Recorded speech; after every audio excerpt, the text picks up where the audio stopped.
Sa iba pang balita, pumalag ang ilang personalidad na tinukoy ng mga dating bodyguard ni Zaldico na umano'y hinatira nila ng male-maletang pera. Balitang hatid ni Ian Cruz. Naging press conference ang ginawang pagharap sa Mandaluyong ni dating Congressman Mike Defensor at ang nagpakilalang 18 dating bodyguard ni dating Congressman Zaldico.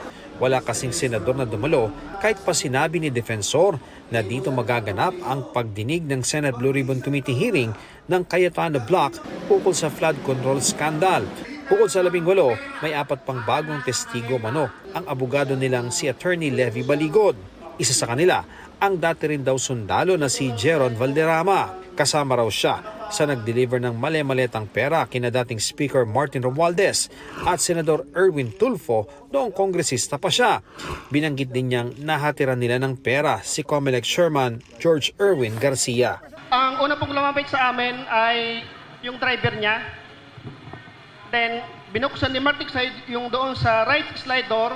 Inabot sa driver ni George Garcia. Then pagkalagpas po ng mga ilang metro, magkasalubong po sila ni George Garcia. Then lumapit din po si Chairman George Garcia. Then binuksan po ulit ni Martic Side yung sliding door. Then inabot po yung receiving copy. Sinusubukan pa naming makuha ang panig ni Romualdez sa Tulfo pero nauna na nilang tinanggi ang mga paratang. Pinasinungalingan naman ni Garcia ang akusasyon. Anya, hindi na nagtutugma ang mga sinasabi ng nag-aakusa dahil dati 4 na maleta daw ang ibinigay sa kanya. Ngayon ay bag na maliit na lang. Mahirap anya kung may nagdidikta lang kung ano ang sasabihin at ano naman anya ang kinalaman niya sa flood control. Nagpakita rin ng iba't ibang larawan ng mga ex-bodyguard ng mga umunoy delivery ng mga maleta. Meron ding larawan ng mga tagpo sa hangar na pag-aari ni Ko sa Misibis Aviation and Development Corporation. May larawan din sina Senador Kiko Pangilinan at Mrs. na si Sharon Cuneta kasama ang mga empleyado umano ni Ko. Pero wala na silang ibang binanggit na detalye.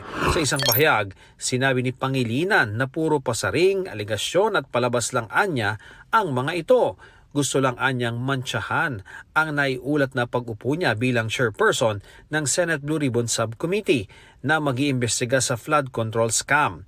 Dagdag pa niya, walang basihan ang tinawag niyang tangkang pagdungi sa kanyang pagkatao. Pananagutin daw ni Pangilinan ang mga nag-akusa sa mga paninirang ginawa nila, pati sa pagdamay sa kanyang pamilya.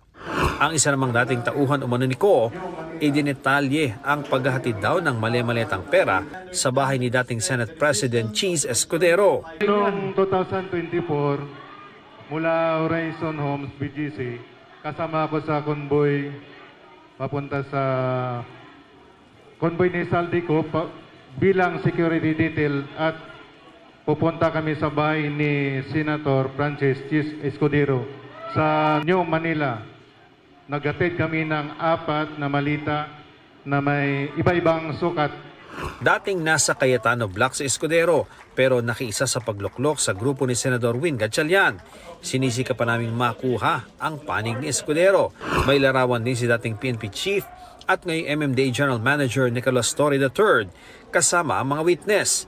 Ayon sa kanila, panahon ito noong hinihikayat sila na kontrahin ang naging pahayag ni Orly Goteza sa Senate Blue Ribbon Committee noong 2025. Wala pang tugon sa amin si Torre kaugnay sa akusasyon. Ilang media personality rin ang binanggit ng ilan sa kanila na dinadalhan umano ng perang naka-paper bag sa utos ni Ko. Pero wala ulit silang ibinigay na detalye at wala ring ipinakitang ebidensya. Na-assign po ako sa isang PR na taga-media na si Bernard Peralta. Doon ko po nakita yung mga nabibigyan po ng mga paper bag na mga anchor na mga taga-media. Kagaya po ni Arnold Clavio,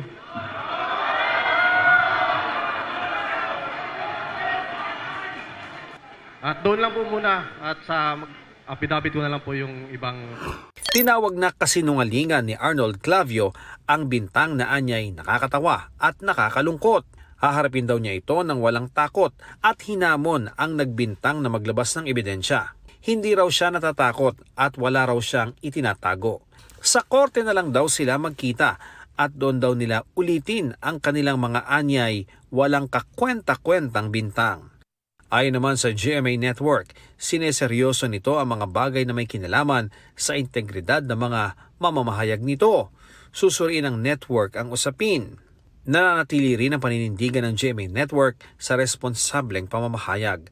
Nanawagan din ito sa publiko na huwag gumawa ng mga konklusyon base sa mga hindi beripikadong impormasyon. Idinawit din ng mga umunoy dating bodyguard ni Ko ang kolumnistang Simon Tulfo. Pero tinawanan lang ni Tulfo ang aligasyon. Paano raw magkakasya ang limpak-limpak na salapi sa isang supot? Ian Cruz nagbabalita para sa GMA News.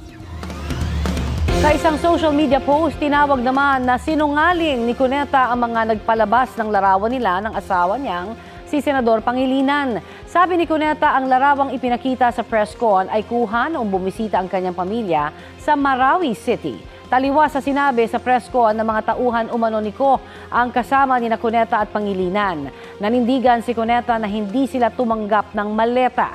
Malinis niya ang kanilang pamumuhay at pinaghirapan ng lahat nang mayroon sila.